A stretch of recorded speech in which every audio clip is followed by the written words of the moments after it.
Hey, this is Sean with SimCraft. We're going to do a quick review of our pedals today just to kind of give you a sense of some of the features and a little bit of the history about where these pedals come from and why we build them. So the pedal set is actually a Tilton pedal set that you'd find in a race car. We started building these after working with Sam Schmidt and the Indy Lights team back in 2010.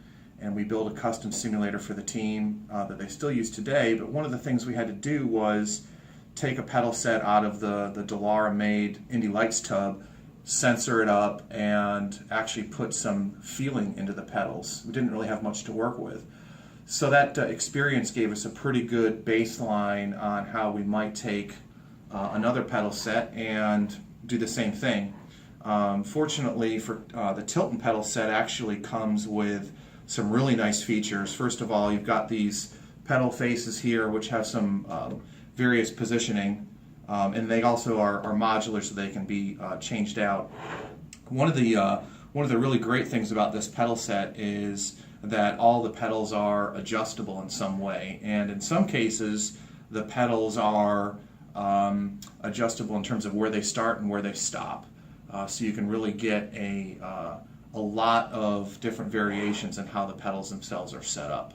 So we'll go through the pedal set one at a time. We'll start with the gas pedal. This one actually comes with a torsion spring here pre-installed, and we actually switched this out with a little bit stronger torsion spring so that you get a good feeling on the throttle. And the pedal is adjustable in terms of its range of motion by a couple of set screws. So you can set quite easily, and this is built into the Tilton pedal set quite easily where the pedal stops in both directions. On the brake pedal, we use a load cell mounted vertically, and we have a cylinder up top here which actually has a combination of a spring and some spongy, rubbery type material. And the whole idea, of course, is to try and give you that sensation of a brake pedal, but also with the flexibility of being able to change out the internals here for customization. We do have a very quick adjustment here, though. This nut actually, when turned, pre-compresses the contents in the cylinder up top here. So you can go from what it's set up now, which would have a little bit of motion to it, as you can see there. Maybe more of a GT car would have this kind of range.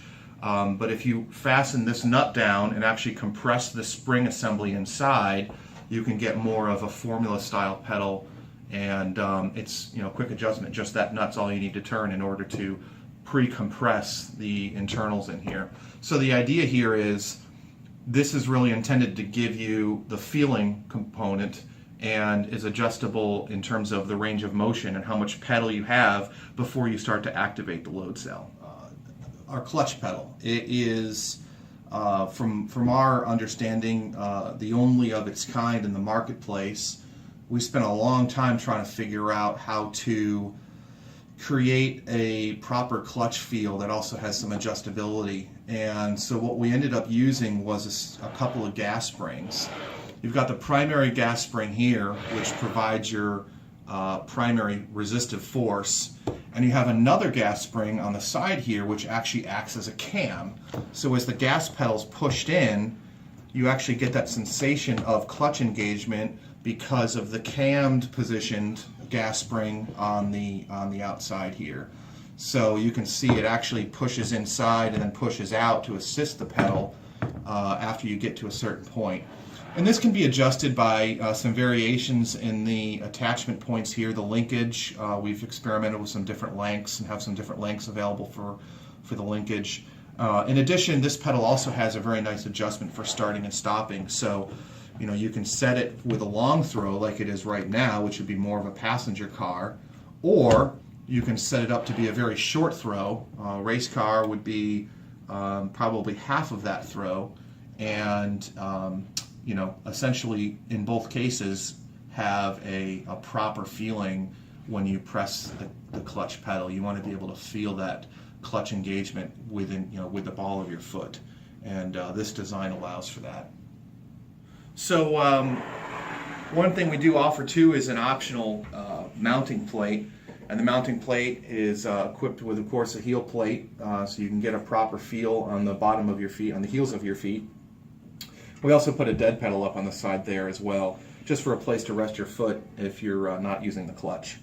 So the last thing to point out about these pedals is how shallow they are. We had to, when we worked on the Schmidt project in 2010, we had to fit these pedals into a tub, and they had to go all the way up to the bulkhead so that tall drivers could use them. And so we learned how to develop a compact system where you're both providing the feel but also doing a proper sensoring job. So that's why our pedals are shallow, very accommodating for tight cockpits, and will fit nicely into your sim rig. And if you're interested in finding out more information about these pedals, you can find that information on DIYsim.com.